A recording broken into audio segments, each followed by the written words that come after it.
Meus queridos irmãos, graça e paz, eu sou o pastor Adevan Silva e hoje eu quero falar sobre hamartiologia, a doutrina do pecado. Na teologia há uma matéria chamada hamartiologia, que é a doutrina do pecado. Nessa matéria, estudamos a natureza do pecado, a origem do pecado, a universalidade do pecado, o pecado original, o pecado imperdoável, o cristão e o pecado, as consequências do pecado e outros assuntos. Essa matéria é chamada de hamartiologia, pois a palavra pecado é transliterada do grego hamartia. E essa palavra hamartia indica tanto o ato de pecado, como também a natureza pecaminosa, pois herdamos de Adão a natureza pecaminosa, aludida em Romanos capítulo 5, versículo 12, quando Paulo diz: por um homem entrou o pecado no mundo, e em consequência do pecado a morte. Assim a morte passou a todos os homens, pois todos pecaram. Paulo corrobora com isso em Romanos capítulo 3, versículo 23, quando ele diz: todos pecaram e destituídos estão da glória de Deus. Na Bíblia, pecado é transgressão, iniquidade, desobediência, rebelião. Em síntese, pecado é tudo aquilo que transgride a lei de Deus, sendo contrário ao seu caráter. Pecado é a transgressão deliberada das leis estabelecidas por Deus. No original grego, pecado significa errar o alvo estabelecido pelo Criador. O pecado originou-se no mundo angelical com a rebelião de Lúcifer, aludida em Isaías capítulo 14, versículo 10 a 15, Ezequiel capítulo 28, versículo 12 a 19. Alguns estudiosos são unânimes em afirmar que o pecado de Lúcifer foi a soberba, o orgulho. Na raça humana, o pecado teve a sua origem com a desobediência de Adão no jardim, no Éden. E em consequência do pecado veio a morte, conforme Romanos capítulo 5, versículo 12, e Tiago capítulo 1, versículo 15, diz: o pecado sendo consumado gera morte. Morte, na visão teológica, é a consequência destrutiva da infiltração do pecado na humanidade, pois o salário do pecado é a morte. Romanos capítulo 6, versículo 23. O salário do pecado é a morte. O pecado gera morte física, morte espiritual e morte eterna. Morte física é o término das atividades do homem aqui na terra. É a separação do corpo, do espírito e da alma. Morte física. Morte espiritual é a separação da glória, é perder a comunhão, é perder a intimidade com Deus. Por isso Paulo diz em Romanos 3, 23, que todos pecaram e destituídos estão da glória de Deus. Quando Adão pecou no Éden, ele perdeu a inocência, ele perdeu a comunhão, ele perdeu a presença, ele perdeu o jardim, pois foi expulso do jardim. Ele morreu espiritualmente. E a morte eterna, que em Apocalipse aparece como a segunda morte, é a separação definitiva e total de Deus. O pecado ele traz algumas consequências. O pecado traz inimizade com Deus. Tiago capítulo 4, versículo 4. O pecado traz separação entre o homem e Deus. Isaías 59, versículo 2.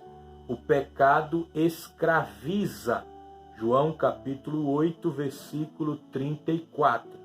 O pecado traz juízo.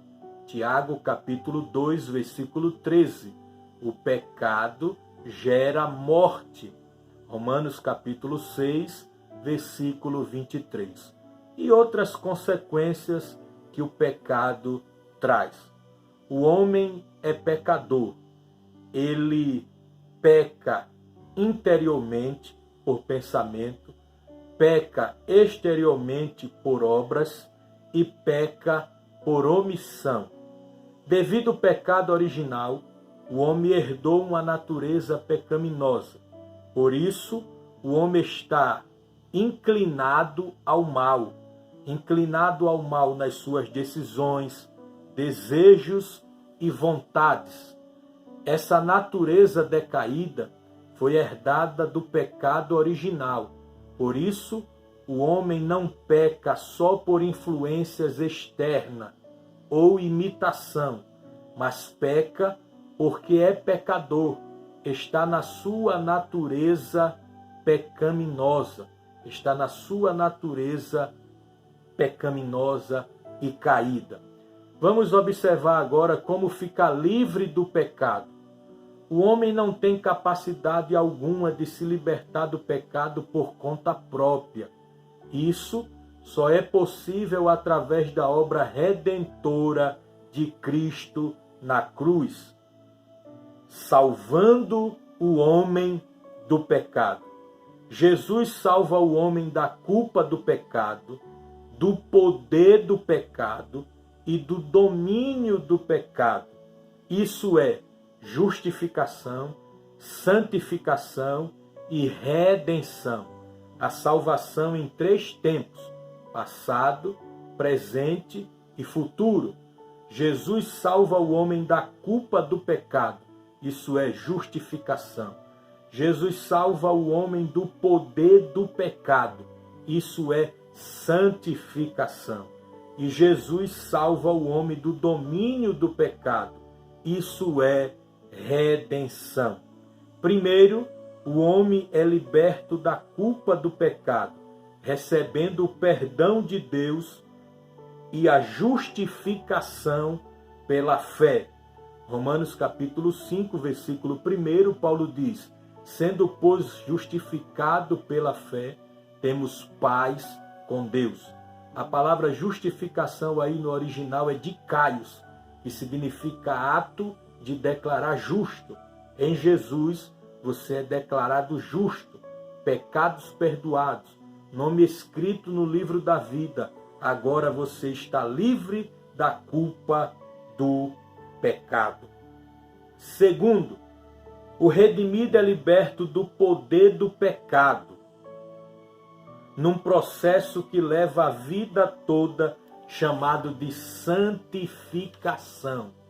E a santificação ela tem 3 aspectos: aspecto posicional, aspecto experimental e o aspecto final. Aspecto posicional dá-se quando o homem se entrega a Jesus. A sua posição em Cristo muda. Ele sai de pecador para purificado. Agora ele está em outra posição em Cristo. O aspecto experimental é chamada santificação diária. Todos os dias estamos se santificando, mudando, melhorando. Isso é o processo da santificação. E o aspecto final se dará no ato da redenção. Oh, glória a Deus! Terceiro, o homem é liberto definitivamente do domínio do pecado, da presença do pecado, através da redenção. Isso ocorrerá na glorificação, na ressurreição ou na volta de Jesus, onde o salvo receberá um corpo glorioso, livre do pecado. Então está aí uma síntese sobre hamartiologia, que é a doutrina do pecado. Estaremos postando aí outros assuntos relacionados à doutrina do pecado e à salvação. Vamos iniciar aqui um vídeo sobre a salvação em 3 tempos: passado, presente e futuro. Eu te espero aqui nesse canal Deus te abençoe. Até a próxima, em nome de Jesus.